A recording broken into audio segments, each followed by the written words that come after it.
Many Buddhists have experienced persecution from non-Buddhists and other Buddhists during the history of Buddhism. Persecution may refer to unwarranted arrest, imprisonment, beating, torture, or execution. It also may refer to the confiscation or destruction of property, or the incitement of hatred toward Buddhists. Pre-modern persecutions of Buddhism. Sassanids. In 224 CE, Zoroastrianism was made the official religion of the Persia, and other religions were not tolerated, thus halting the spread of Buddhism westwards. In the 3rd century, the Sassanids overran the Bactrian region, overthrowing Kushan rule, were persecuted with many of their stupa fired. Although strong supporters of Zoroastrianism, the Sassanids tolerated Buddhism and allowed the construction of more Buddhist monasteries. It was during their rule that the Lokottravada followers erected the 2 Buddhist statues at Bamiyan.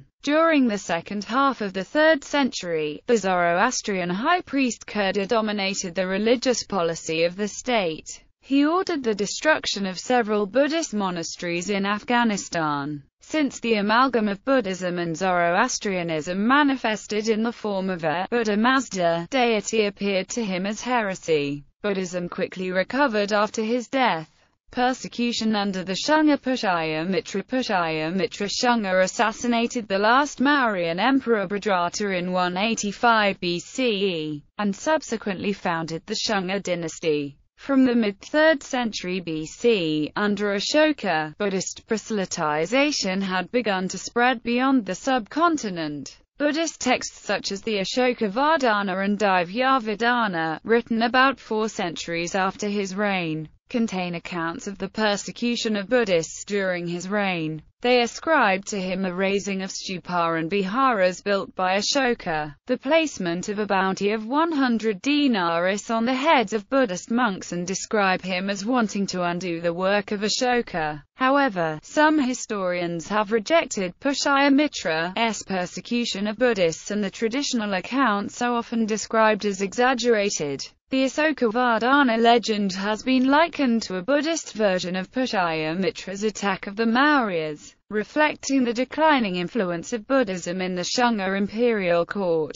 Later Shunga kings were seen as amenable to Buddhism and as having contributed to the building of the stupa at Bharat. The decline of Buddhism in India did not set in until the Gupta dynasty. Hepthalite Central Asian and northwestern Indian Buddhism weakened in the 6th century following the White Hun invasion, who followed their own religions such as Tengra and Manichaean. Around 440 CE they conquered Sogdiana, then conquered Gandhara and pushed on into the Gangetic plains. The king Mahikula, who ruled from 515 CE, suppressed Buddhism, destroying monasteries as far as modern-day Allahabad before his son reversed the policy. Emperor Wuzong of Tang indulged in indiscriminate religious persecution, solving a financial crisis by seizing the property of Buddhist monasteries. Buddhism had developed into a major religious force in China during the Tang period, and its monasteries had tax-exempt status. Wuzong closed many Buddhist shrines, confiscated their property, and sent the monks and nuns home to lay life. Apart from economic reasons, Wuzong's motivation was also philosophical or ideological. As a zealous Taoist, he considered Buddhism a foreign religion that was harmful to Chinese society. He went after other foreign religions as well, all but eradicating Zoroastrianism and Manichaeism in China, and his persecution of the growing Nestorian Christian churches sent Chinese Christianity into a decline from which it never recovered. King Langdharma of Tibet. Langdharma was a Tibetan king, who reigned from 838–841 CE. He is believed to have been anti-Buddhist and a follower of the Bon religion. Oirat Mongols. The Oirats converted to Tibetan Buddhism around 1615. The Dzungas were a confederation of several Oirat tribes that emerged suddenly in the early 17th century. The Dzunga Khanate was the last great nomadic empire in Asia. In the 18th century, the Dzungas were annihilated by Qianlong Emperor in several campaigns. About 80% of the Dzungar population, or around 500,000 to 800,000 people, were killed during or after the Dzungha genocide by Manchu Bannerman and Kaka Mongols during the Manchu conquest in 1755 to 1757. The Kami Khanate was founded in the 17th century with Tibetan Buddhism as its main religion. Following the earlier migration of the Oirats from Dzungaria through Central Asia to the steppe around the mouth of the Volga River, during the course of the 18th century, they were absorbed by the Russian Empire, which was then expanding to the south and east. The Russian Orthodox Church pressured many Karmiks to adopt orthodoxy. In the winter of 1770 to 1771, about 300,000 Karmiks set out to return to China. Their goal was to retake control of Dzungaria from the Qing dynasty of China. Along the way many were attacked and killed by Kazakhs and Kyrgyz, their historical enemies based on intertribal competition for land, and many more died of starvation and disease. After several months of travel, only one-third of the original group reached Dzungaria and had no choice but to surrender to the king upon arrival. Persecution by militaristic regimes. Imperial Japan Buddhist monks were forced to return to the laity, Buddhist property confiscated, Buddhist institutions closed, and Buddhist schools reorganized under state control in the name of modernizing Japan during the early Meiji period. The state control of Buddhism was a part of Imperial Japanese policy both at home and abroad in Korea and other conquered territories. Persecution in Myanmar. The government of Myanmar has attempted to control Buddhist institutions through coercive means, including the intimidation, torture, and murder of monks. After monks played an active role in the protest movements against the military dictatorship in 2007, the state cracked down on Buddhist monks and monasteries. Persecution by nationalist political parties. Persecution in the Republic of China under Kuomintang during the Northern Expedition in 1926 in Guangxi. Kuomintang Muslim general Bai Chongxi led his troops in destroying Buddhist temples and smashing idols, turning the temples into schools and Kuomintang party headquarters. It was reported that almost all Buddhist monasteries in Guangxi were destroyed by Bai in this manner. The monks were removed. Bai led a wave of anti-foreignism in Guangxi, attacking American, European, and other foreigners and missionaries, and generally making the province unsafe for foreigners. Westerners fled from the province, and some Chinese Christians were also attacked as imperialist agents. The three goals of his movement were anti-foreignism, anti-imperialism, and anti-religion. Bai led the anti-religious movement against superstition. Muslims do not believe in superstition, and his religion may have influenced Bai to take action against the idols in the temples and the superstitious practices rampant in China. Huang Shaozhong, also a Kuomintang member of the New Guangxi clique, supported Bai's campaign, and Huang was not a Muslim. The anti-religious campaign was agreed upon by all Guangxi Kuomintang members.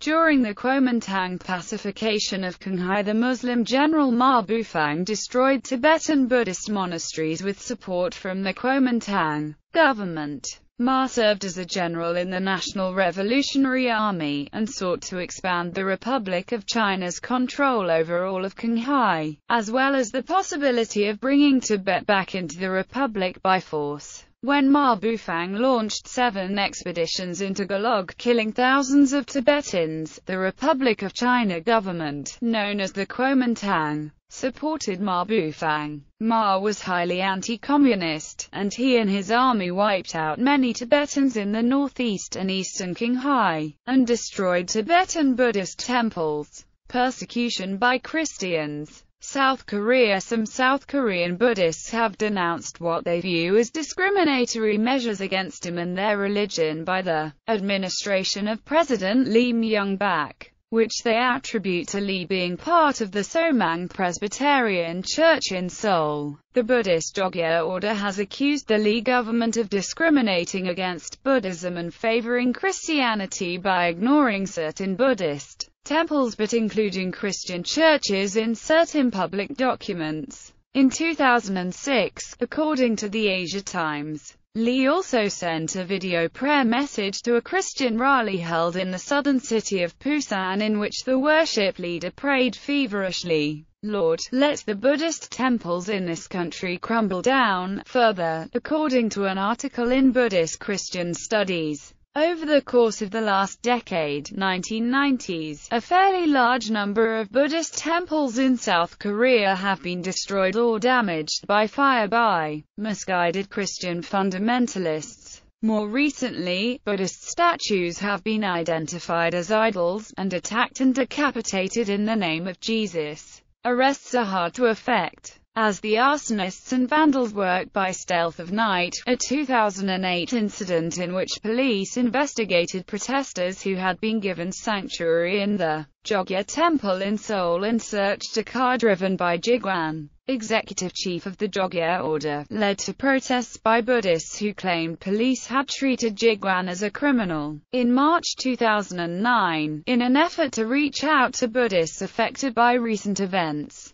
the President and First Lady participated in a Korean Buddhist conference where he and his wife were seen joining palms in prayer during chanting, along with participants. The discomfort among the Buddhists has gradually appeased since then. Sri Lanka under British rule, Christians were openly favoured for jobs and promotions. Robert Inglis, a 19th-century British conservative, likened Buddhism to idolatry during a parliamentary debate over the relationship of Buddhist priests to the British colonial government in 1852. During the Sri Lankan Civil War, Buddhists were at the hands of many terrorist attacks perpetrated by the Liberation Tigers of Tamil Eelam, Vietnam. As early as 1953, rumored allegations had surfaced of discrimination against Buddhists in Vietnam. These allegations stated that Catholic Vietnamese armed by the French had been raiding villages.